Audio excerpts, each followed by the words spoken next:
So I don't know how long I'm allowed to play music on Facebook, but Anita Baker is absolutely one of my favorite artists. And hey, Sammy Newsom.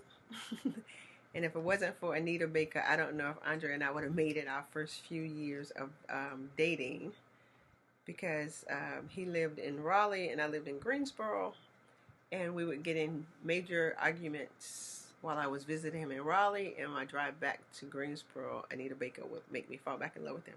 So that was that is my special thing.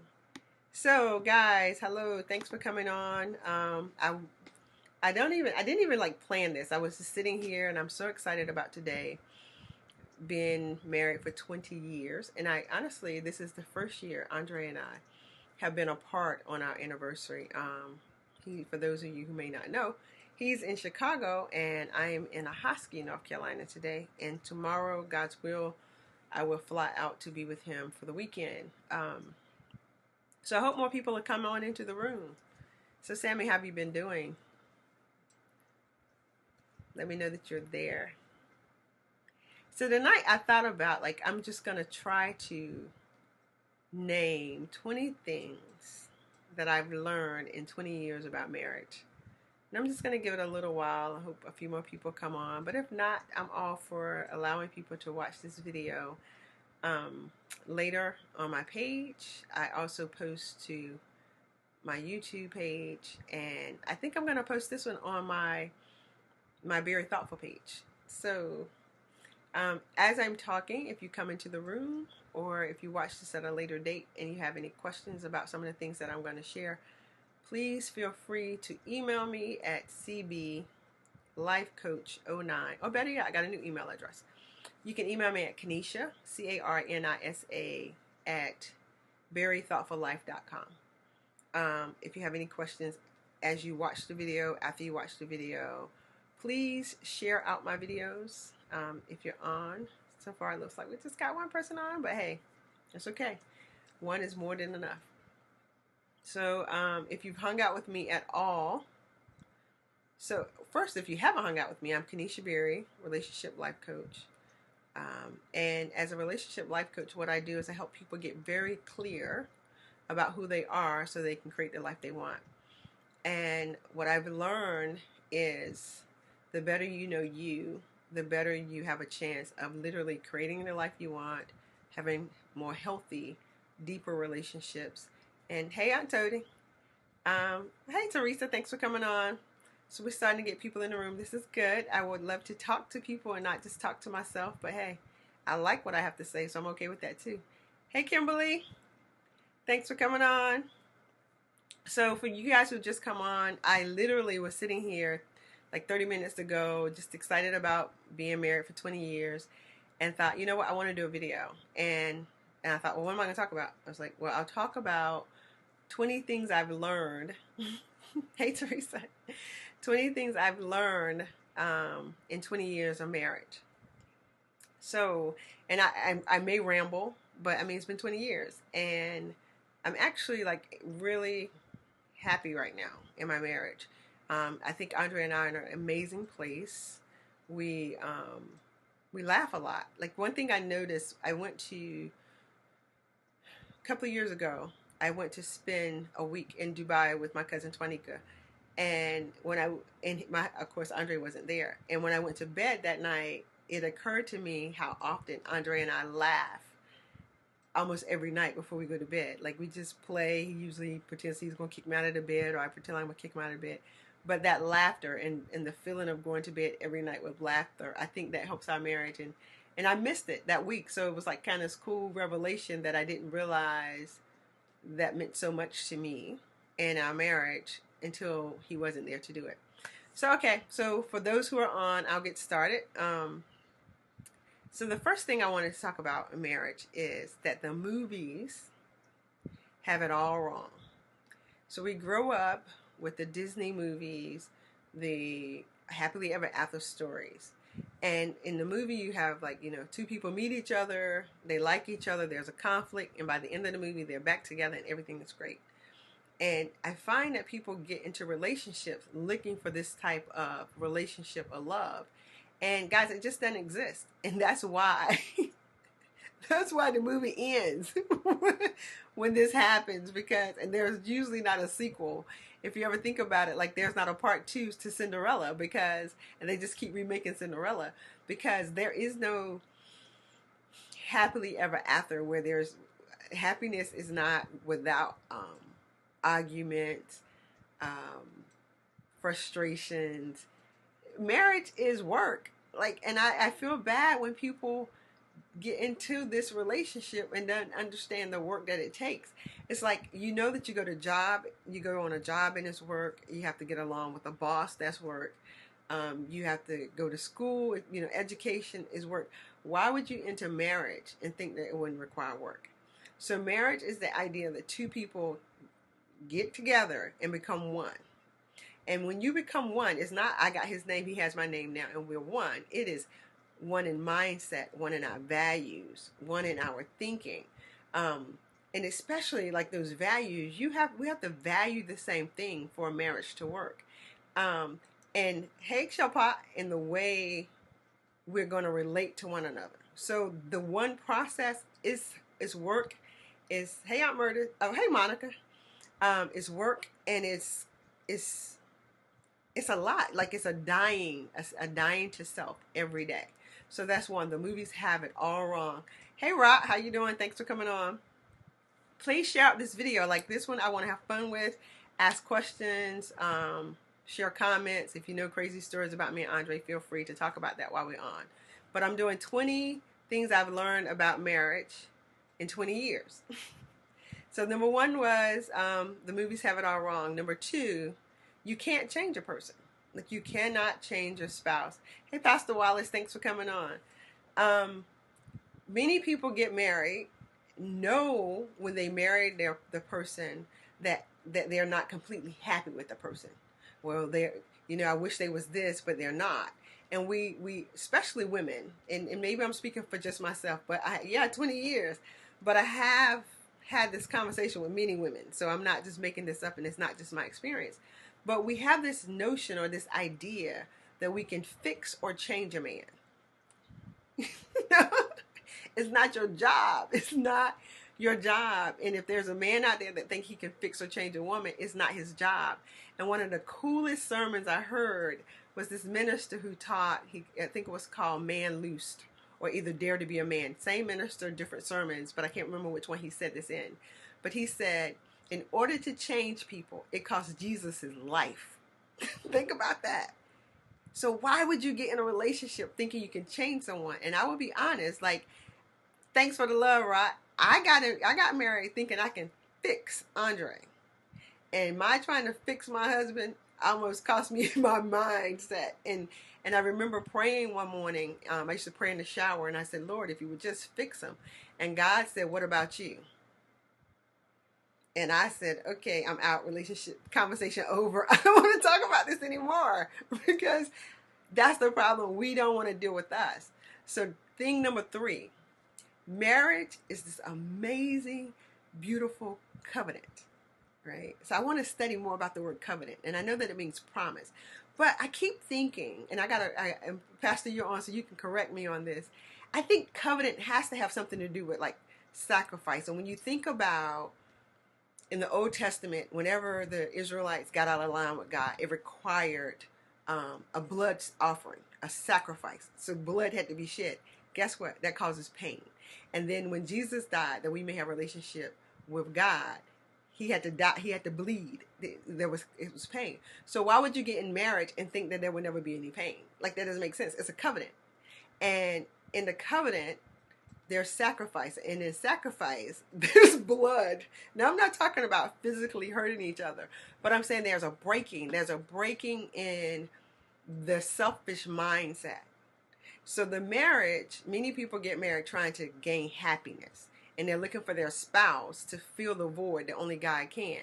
But the marriage is for you to mature in God, okay? And so you got to get that. So, and if you see marriage and relationships that way, that it's about my personal growth, you won't be so quick to want to, run out when things are hard get a divorce so quick. And I'm not, I don't belittle divorce because I'm sure that's a hard decision to make. But you'll understand that, okay, God, wow, this is hard. Like he's constantly bringing this anger up in me. What is it you're trying to teach me? And what I've learned is the thing that your spouse brings up in you is the thing that God wants to heal. So if he brings up your insecurities, if he brings up your frustrations, your anger, God is saying, hey, I want to heal that part of you. I'm using him to bring that up because I want to heal that. So if you imagine that marriage was created for that and not your happiness, then you have an opportunity to grow in your marriage and not just be angry, sad, and frustrated all the time. So I think that was what, number 4? God's ideal of marriage is way better than our ideal of marriage. The problem is we don't know his idea. We don't understand his method. Now it's there. It's in his word. But we will read the word and we only take the parts that we want. But we don't go deep enough to understand that there is this opportunity for growth, spiritual maturity.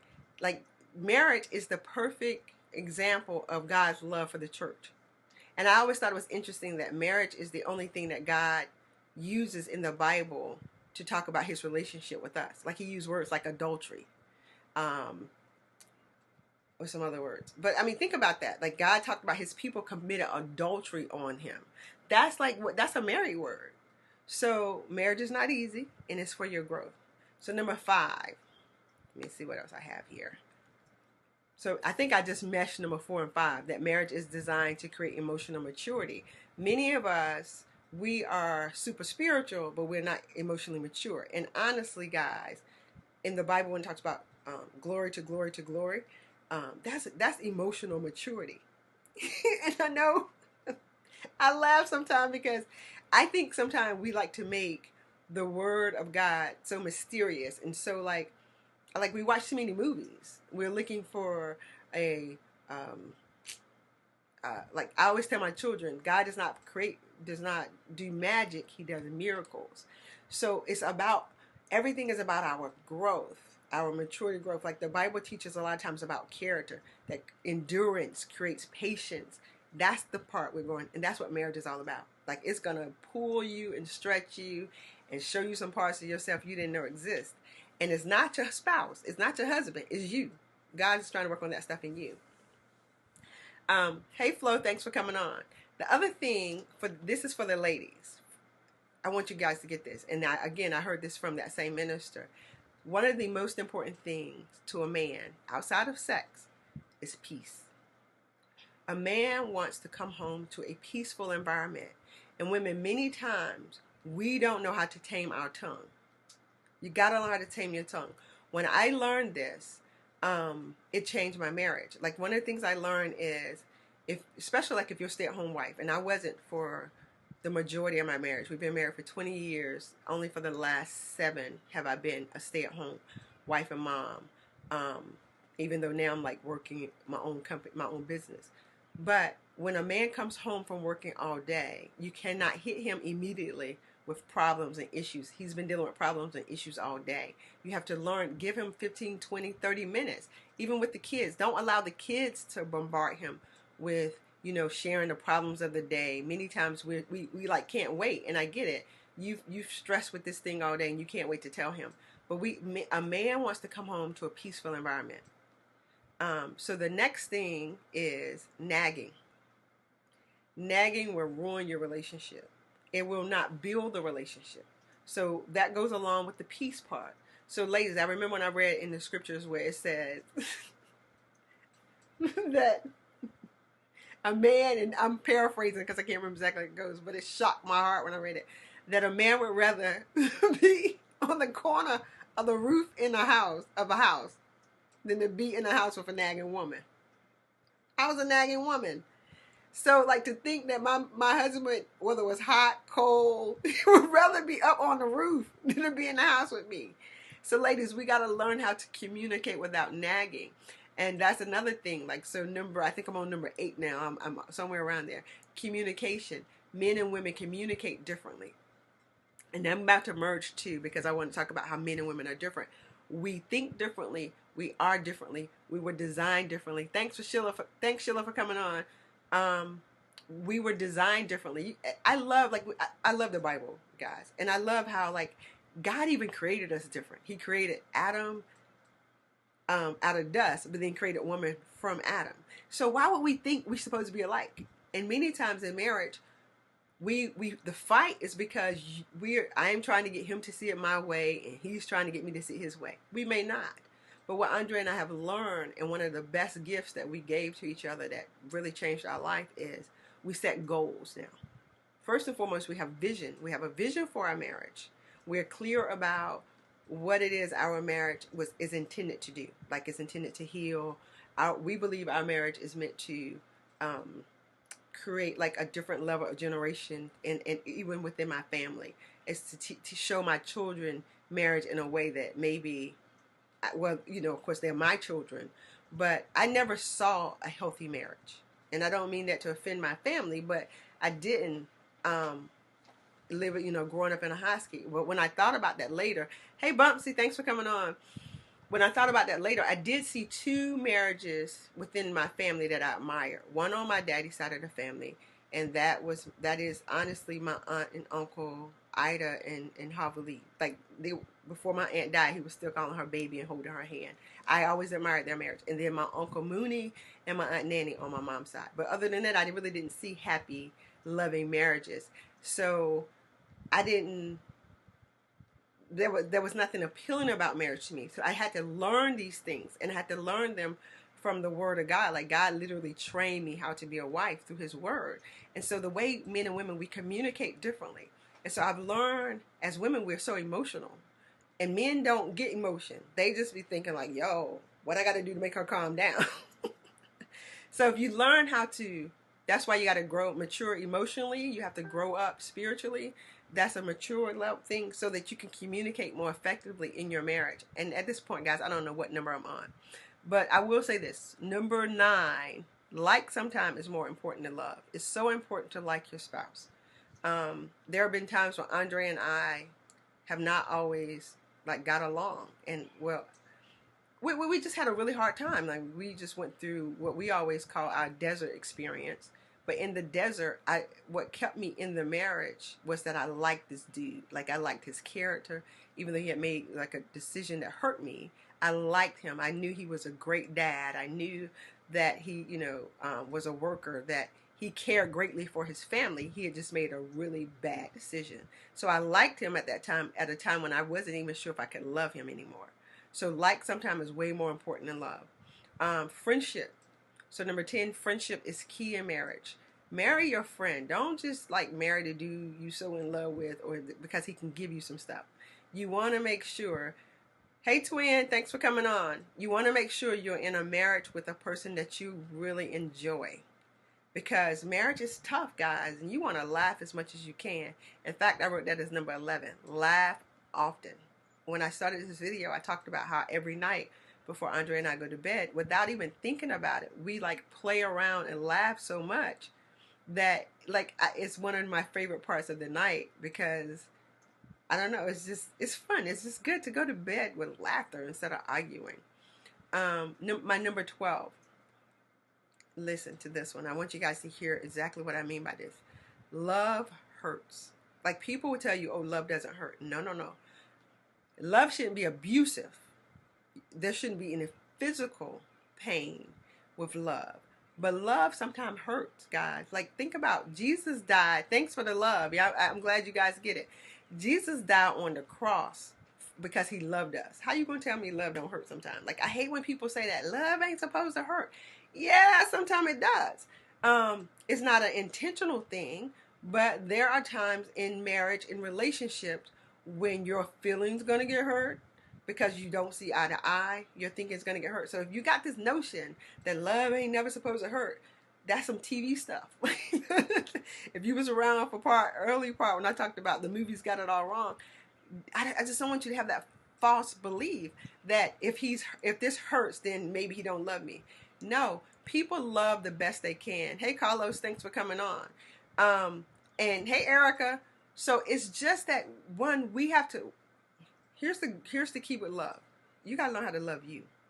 Like, and I'm not talking about in this arrogant, oh, I love myself way. I'm talking about yo, there's some stuff about me that's real crazy. But I love myself enough to be honest about that. There are some areas in my life that aren't producing growth, that aren't manifesting beauty, peace, and joy. And I love myself enough to want to do the work to get to that place. Because the more you love you, then and accept yourself, the better and easier it's going to be for you to love and accept your spouse. Otherwise, you're going to be putting requirements on your spouse that you yourself aren't meeting, and you're trying to pull from him or her that thing in you that's aching and trying to get met, and they're not equipped to do that. So when love hurts, yeah. And sometimes your self-love will hurt because it should bring you to the awareness that there's some areas in you that you need to grow in. The other thing I hear that I want to talk about that I have is number 13 on my list. Marriage is 50-50. No, it's not. That's some crap. Like, I love this song. In fact, it's one of my marriage songs. Feels so good when you're loving somebody and they love you back. It does. And he tells me, so not 70-30, but 50-50 love. It's 100-100. And guess why you need to love 100 every day, all the time, or as much as you can? Because there are going to be some days you don't have 100 to give. So you need that brother or your spouse to give what you can't give. And there are going to be some days he can't give. And you're going to need to give what he can't give. Hey, Mike, thanks for hanging out with Dre in Chicago. Hope to see you Saturday. But you got to know that it takes 100%. You got to have a mindset that's like, I'm in. This is like right now with Dre, people know you're not going to talk bad about him in front of me. I don't care what your thoughts are. I love my mother and I love my dad. But best know and believe, you ain't going to say nothing bad about Andre Berry in front of me. What you say about him behind my back, I can't do anything about. But I'm in this thing 100%. He knows I got his back. I got his heart. And even when I don't always agree with what my husband say or do, I'm never going to correct him in public because that's not my place. And I don't want him to do that to me. We got each other. This love is 100-100, not 50-50. The other thing, number 14, learn to forgive fast. Forgive quickly. Like, marriage is no place to hold a grudge. And let me tell you, if you are holding grudges in your marriage, you ain't gonna like what I'm about to say, but I'm gonna tell you, you need to grow up. That's some, again, emotionally maturity. If you holding grudges, if you pulling back from stuff, well, you remember when you did this, you need to grow up. That stuff is killing you and your marriage. It's not worth it. You got to learn how to let that thing go. And that is because of stuff that you have. That is not about your spouse. That is about you. Again, God created marriage to create a healing place for you. He's trying to call your attention to the pain that's in your life that's causing you to stop. Mess around and get married looking for happily ever after all you want to. You're going to be disappointed over and over again because marriage wasn't created for that. When you get to your healing, when you get to the wholeness, then you can have the happiness. And when you're trying to have happiness without the wholeness, all you're going to have is a bunch of disappointment. You need to understand that marriage was created. God created marriage, guys. If you read your Bible, find me somewhere in the scriptures where God said, well, I created this so you could be happy.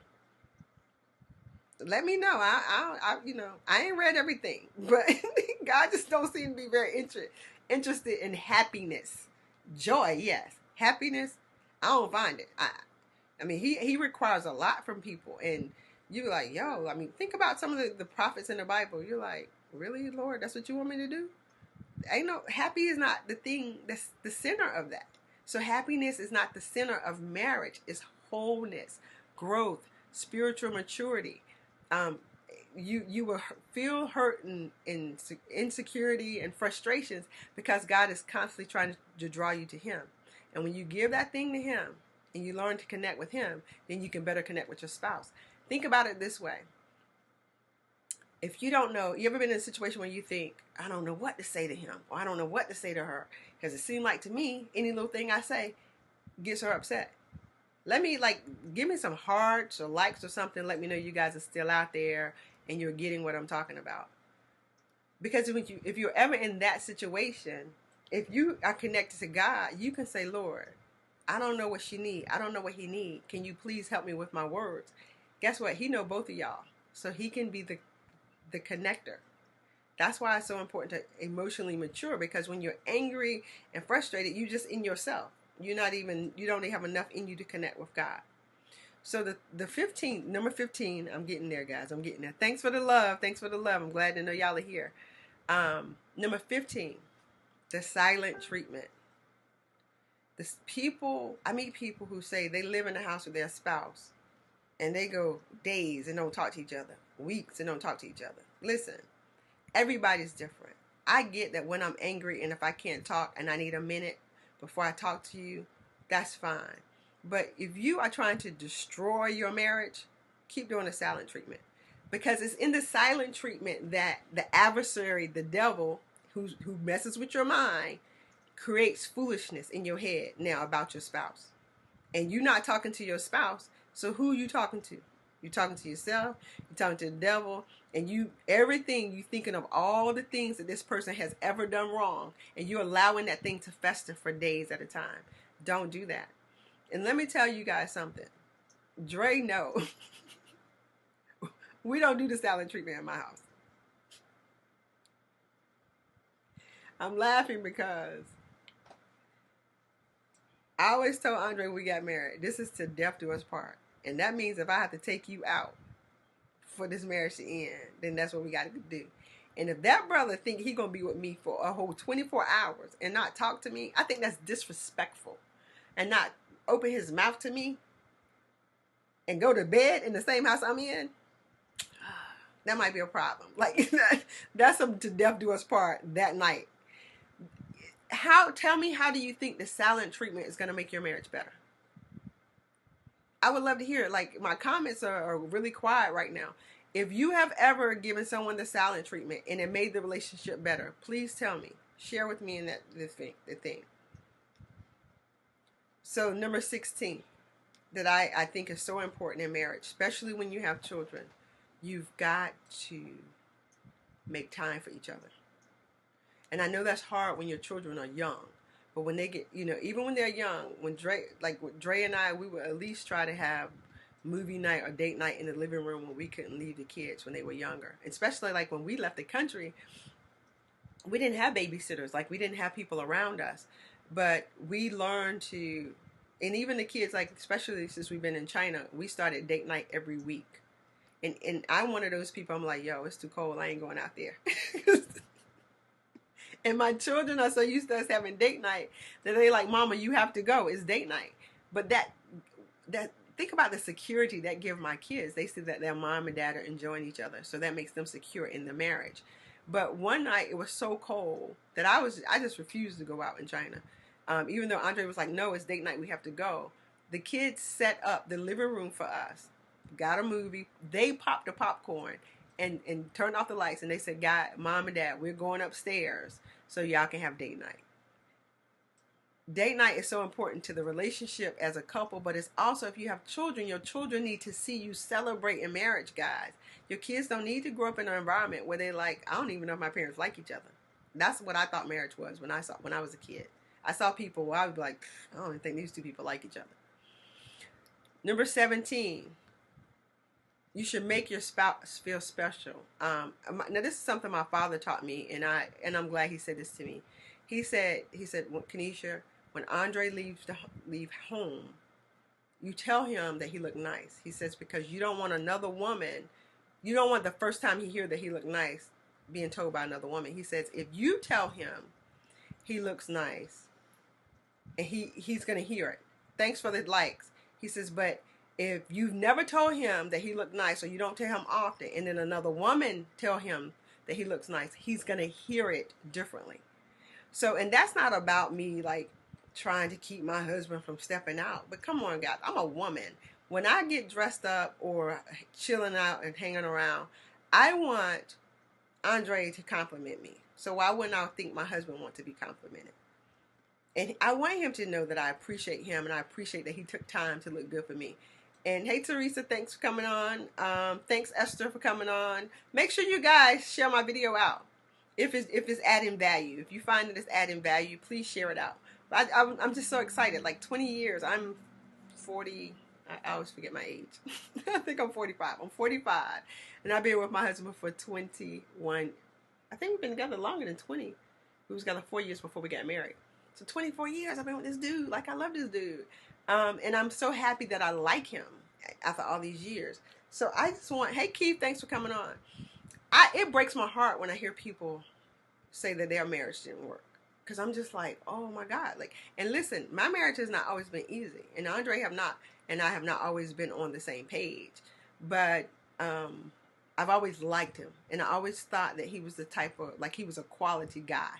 But I thought, I started learning, this is one of my big lessons too, and it's not on my list, but this should be on my list. When Dre and I first got married, I had these expectations or beliefs that he knew everything. And so when he would make a mistake, I would take it personally and would be so shocked and surprised, like, why didn't you know that? But I didn't know it either. But I just thought, I thought him being a man, he should know it. But guess what? Sometimes we don't have our father in our life or our mother in our life to teach us things that we assume other people should know. Andre had to learn so much on his own as a man. And ladies, we are so quick to want to shut our men down. And let me tell you, if you're surrounded by other women who talk crap about men, you're not giving your relationship a chance. Do not spend time talking to women who dog out men. Men are people just like we are. And they are trying to figure life out, oftentimes just like we are. But they have a higher bar because we do oftentimes have this assumption, because we're told men are supposed to be providers. Men are supposed to be protectors. But guess what? If he's never been taught and trained how to be a provider and protector, he's trying to figure it out as he go.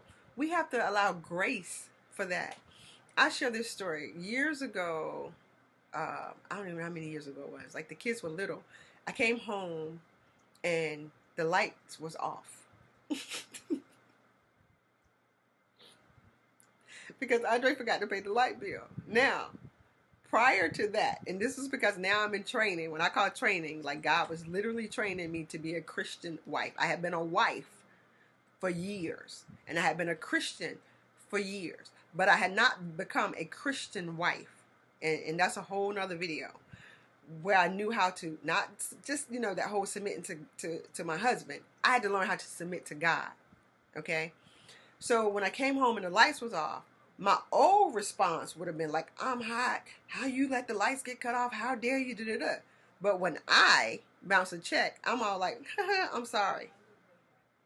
Have all the grace for myself, but no grace for him. We have to know that, like, when they make mistakes, it's a mistake. They not trying. If you're with a good man, a quote unquote good man, he not trying to hurt you. And if you're with a brother that you really believe trying to hurt you, you with the wrong man or woman. Brother, if you with a woman where your mind is telling you she did that on purpose and you really believe that, you with the wrong person. So we have to learn to give our spouses grace. They're trying to figure out life just like we're trying to figure out life. I don't know what number I'm on, guys. I do not know what number I'm on. But the other thing, I want to say this about marriage. Now, this one, a lot of you guys aren't going to like, but guess what? I don't care. I don't care if you like it or not.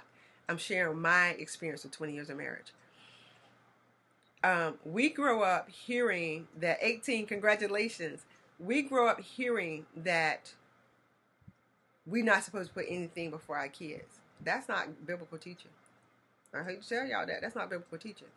My husband, Andre, comes before Bryson and Brianna.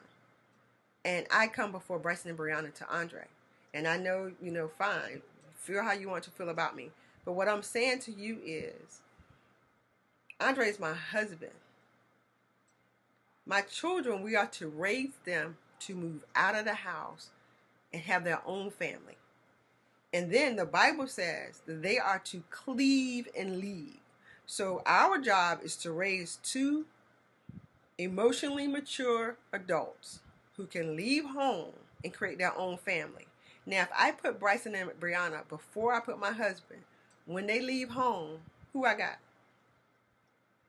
And then when my son become a righteous husband and put his wife before me, if I don't put my husband before him, I'm going to think he doing me wrong. He not doing me wrong. He doing what he's called to do. My son will be a husband. He's called to leave and cleave to his wife, not to me. I have to raise him that way so that, and Andre has to raise him that way by setting the example. My children know. Ask them without me, Andre, being around. What what are y'all parents playing when y'all graduate from college? We moving to an island. God's will. Andre and I, our retirement plan, but we plan to work because I love being a coach and I cannot wait till God bless me with my beach house where I'm bringing you guys out for retreats. I'm just so looking forward to it. Hey, Tanya, thanks for coming on. But my children understand. I love them, but they don't come before their dad because I'm preparing them so that when my daughter gets out and marry her husband, I'm not supposed to come before her husband. I'm not. And I even told my son recently, I said, listen, if there's a time when I disagree with your wife, when you get married, remind your mama that she told you, you take up for your wife. That's your job. Even if you, both of us think she's wrong, she needs to know you got her back. And then you help her, you heal her through the process. But don't take your wife, your mother's side over your wife's side. That's not what the Bible teaches us. And so my children don't, they you know how I believe they are first? They are first in that they know that they are in a secure relationship. They have two parents that are so secure, and that where my kids aren't worried if mama gonna leave daddy, if daddy's gonna leave mama, are they gonna fight tonight? No. That's how we put them first. We put them first by creating such a wonderful, loving environment with each other that my children get to have peace in a house. So that one was number something. I forgot what number I'm on. But I always say parents, spouses first, children second. Like it or love it, but that's what I believe. And I believe that's what the Bible teaches me. The next thing is, well, that's kind of what I just talked about too. Like, I love Shirley Bowser, and I love Joe Boone. I don't always like them, but I love them. But they have no say in this marriage. I remember when my son was small, and my mother didn't like the way Andre was disciplining Bryson, and I said to my mom, I love you dearly, but Bryson is Andre's son as much as he's mine, and you are not going to do that. You are not going to question the way my husband disciplined my son, or our son, simply because Andre loves his boy. But the problem is, ladies, many times in many families, we are so used to seeing women control the household, control the men, control the children, that we don't know what it looks like when a real man discipline, love his children, support his children. Many of us think all the man's supposed to do is come home, give us his check, and don't say anything. That is not biblical. It's not biblical. It does not make earthly sense. And if you look at most marriages like that, they are horrible. They do not work. That ain't the kind of marriage I wanted. I wanted a marriage where my husband was the head. But not just the head because he's the man, but because he knew how to stand in his role. He learned how to do that. And I was not going to take that from him for the sake of making my mom feel good. I'm sorry, feel how you want to about that. But guess what? Shirley would do anything for Andre Berry because she knows that this man will take care of her daughter and her grandchildren. So that's the gift. We have to learn how to, if we grew up in an environment that was not marriage, like if you grew up not seeing a healthy marriage, and maybe you don't even know that what you're growing up is not healthy. Hey Ed, thanks for coming on. Hey Kelly, Beijing, woo woo. If you grew up not seeing a healthy marriage, you have to learn methods and ways of a healthy marriage. You can't do things the way your parents did it. If you know, like I meet people who say their parents sleep in 2 separate rooms. I'm not going to get, let me sleep in no separate room from Andre. That's not my plan. So if my parents were the type who they don't sleep in the same rooms, why would I follow their example? So you got to use your own heart and your mind and think like, is this the kind of marriage I want? And if it's not, why would I follow that example? You got to be willing to be open to creating the kind of marriage that works for you and your husband. Y'all are 2 separate individuals. You're not your parents, and you're not your aunties and your cousins, whatever. You have to create a marriage that works for you guys. And then the last thing, and guys, I usually try to keep my stuff down to 30 minutes, but tonight I'm going a little long, but it's 20 years. God wants you to grow in your marriage. Many of us are so focused on our spouse. If he would change, then my life would be better. No, it's about your change. It's about your growth. I said it earlier. Your spouse will bump up the stuff inside of you. You know, I would hear people say, well, I wouldn't get mad if he didn't do this. No, no, no. The anger is in you. God will use your spouse to push the anger up so that now you can see it. Now you can admit that, okay, I have anger issues. And even though what we most of the time do, instead of admitting that I have anger issues, we go, oh, it's his fault. It's all on him. But the issues come up, your insecurities, I said this earlier, your insecurities, your poor thinking, because God is saying, hey, I want to hear that part of you. I want to talk to you about that. Stop blaming your husband. Stop putting the focus on him. Stop worrying about what he's doing. What about me and you? What can I do to help you heal? So this is me. I've been with you guys now for 40 minutes. I've shared with you, I think 20 things because I've just kind of been all over the place. But I want to see, like, I love marriage. I do. And I think it's a beautiful, wonderful thing. But I remember hearing a minister say, marriage can be heaven on earth, or it can be hell on earth. It's all about the way you do it. But no, guys, we're all broken vessels. Like Andre and I entered this covenant broken, and we're still broken people. But now I look at my brokenness, and Andre look at his brokenness, and we don't look to each other to fix it. We know to go to God to fix it, and then God bring us back together and be like, ha ha ha, did you? Oh my God, I didn't know I was crazy. He's like, yeah, I've been trying to tell you. But we get to enjoy one another. That's the blessing of a beautiful marriage. So if you guys have any questions, feel free, like, ask me a few questions now. If not, like I said, send me a private message. My new email address is kanisha@verythoughtfullife.com. You guys can reach out to me on Facebook anytime. Thank you for spending your time with me. It means the world. I love marriage. Get my book, Think Your Way to a Better Marriage. Marriage is all about a mindset. It's all about a mindset. You can get it on Amazon.com at any given moment. So thanks for hanging out. Have a great, amazing, blessed night. And I hope to talk to you guys sometime soon.